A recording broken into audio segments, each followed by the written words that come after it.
जय गुरु जी संगत जी। आज एक और सत्संग में लेकर आई हूँ, एक जो बहुत बड़ा मेरी ज़िंदगी का एक्सपीरियंस है, जो कि मैंने सोचा था कि मैं सबसे पहला सत्संग ही ये बनाऊंगी, लेकिन शायद गुरु जी की इच्छा जो थी मैंने वैसे ही किया। मैंने उससे पहले अपने एक्सपीरियंस शेयर करने शुरू कर दिए, क्योंकि मुझे जैसे गुरु जी ने आज्ञा दी। ये सत्संग है मेरी बेटियों से रिलेटेड।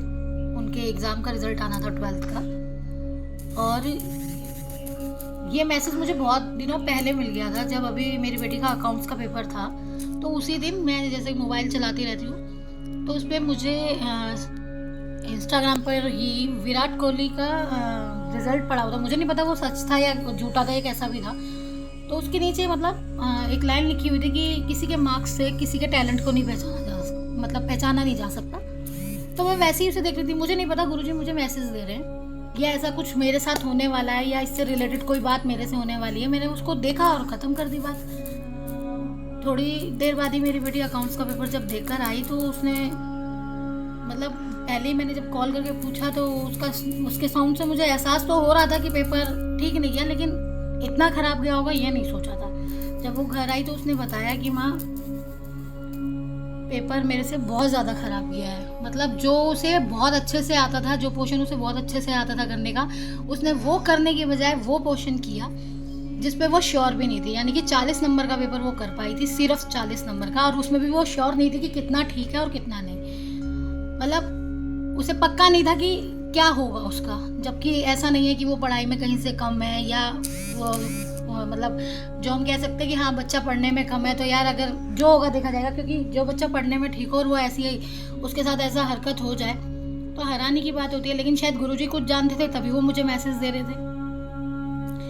लेकिन फिर भी उसको हौसला तो हमने दिया, जैसे तैसे समझाया कि बेटा जो होगा देखा जाएगा, कंपार्टमेंट आ जाएगी या जो होगा देखा जाएगा, गुरुजी पे छोड़ देते हैं, जैसा गुरुजी चाहेंगे वैसा करेंगे। क्योंकि मैं नहीं चाहती थी इस बात को मैं किसी से कहूँ या ना कहूँ, लेकिन मैंने गुरुजी से यही कहा था कि जो आपको ठीक लगे ना, अगर आपको लगता है कि ये इसका रिजल्ट वैसा ही होना चाहिए जो उसकी मेहनत है, तो आप वही देना। मुझे कोई भी इसमें शिकवा नहीं होगा कि आपने गुरुजी मेरी बात नहीं सुनी ये वो। क्योंकि मैं सिर्फ इतना जानती हूँ, क्योंकि गुरुजी कहते हैं जैसे आप तुम्हारा कर्म होता है वैसे ही आपका फल आपको मिलता है। लेकिन हाँ, एक उम्मीद ज़रूर थी जो हमेशा गुरुजी से रहती है। हमेशा वो कैसे आती है, कैसे मेरे दिल में उत्पन्न होती है, मुझे नहीं पता।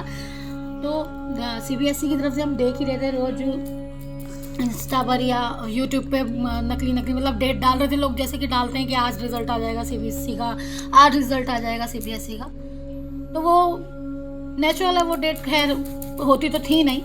लेकिन अब ये बात है 12 मई की मतलब उससे पहले की जो रात है, उसमें ड्रीम में मेरे गुरुजी आए। आज तक का रिकॉर्ड है, 8 साल हो गए मुझे गुरुजी से जुड़े हुए। कभी मुझे गुरुजी का कोई सपना या कोई भी ड्रीम नहीं आया है मुझे, ना कभी कुछ ऐसा मैंने देखा है। लेकिन उस रात या दिन मतलब जो भी समय रहा होगा, पहली बार गुरुजी ने मुझे दर्शन दिए, जिसमें कि उन्होंने गुलाबी रंग का चोला तो नहीं कह सकती मैं, उन्होंने पंजाबी ड्रेस पहनी हुई थी, कुर्ता और तैमत, जो कि बहुत ही मतलब जिसे बोलते हैं चमकीला कपड़ा होता है, और सिर पे उन्होंने पटका सा बांधा हुआ था और वो मेरे सामने बैठे, और सामने बैठे में बहुत सारी संगत है, और वो मुझे हाथ हिला के बुला के कहते हैं इधर आ। तो मैं उनके पास चली जाती हूँ और मुझसे कहते हैं पुत्र सब कुछ ठीक है, बस तू मंत्र जाप कर, सब ठीक हो जाना है। उसके बाद उस सपने में ही मतलब मैं घूमती रहती हूँ गुरुजी के दोबारा दर्शन करने के लिए, या उस संगत में घूमती रहती हूँ। मुझे वो बात सही से अभी याद नहीं है, तो मुझे नहीं पता क्या हुआ, क्या सही था क्या गलत था। लेकिन उसी सुबह 12 मई को मैं कभी भी ऐसा नहीं होता, मैं हमेशा अगर फ़ोन उठाती हूँ तो मेरी आदत है मैं इंस्टा ID चलाती हूँ सबसे पहले। लेकिन उस दिन मैंने यूट्यूब देखा, और यूट्यूब जैसे ही देखा उस पर सामने लिखा हुआ था कि 12वीं का रिजल्ट आ चुका है। मैंने अपनी बेटी को जगाया और उसे बताया कि रिजल्ट आ चुका है, जबकि हमने वो बात शायद ऐसी ली थी कि शायद आज भी हो सकता है ये खबर ऐसी ही हो। लेकिन नहीं, रिजल्ट वाकई में ही आ चुका था। ये बात है 11 साढ़े 11 की, और वही हुआ जो गुरुजी ने मुझसे कहा कि सब ठीक है। और वही हुआ कि मेरी बेटी अच्छे नंबरों से, दोनों बेटियां अच्छे नंबरों से पास हो गई। जो परसेंटेज हमने सोची भी नहीं थी, एक की 81 और एक की 80% आई।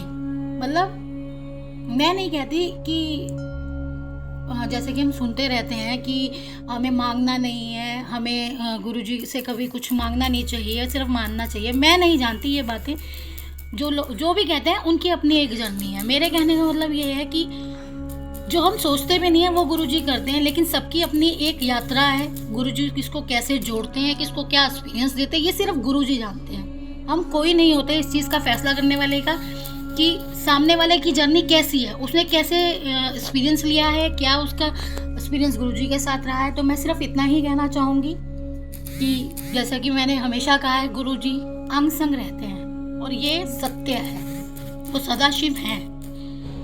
और अगर कोई गलती हो गई हो संगत जी तो मुझे माफ़ कर देना। और गुरुजी कोई भी गलती हो गई हो बोलने में, कोई भी बात से अगर किसी को ठेस पहुंची हो तो उसके लिए भी मुझे क्षमा कर देना। जय गुरुजी, शुक्राना गुरुजी। जय गुरुजी सत्संग जी। अपना सत्संग शेयर करने लिए हमारे डिस्क्रिप्शन में दिए गए व्हाट्सएप नंबर पर मैसेज करें। शुक्रिया।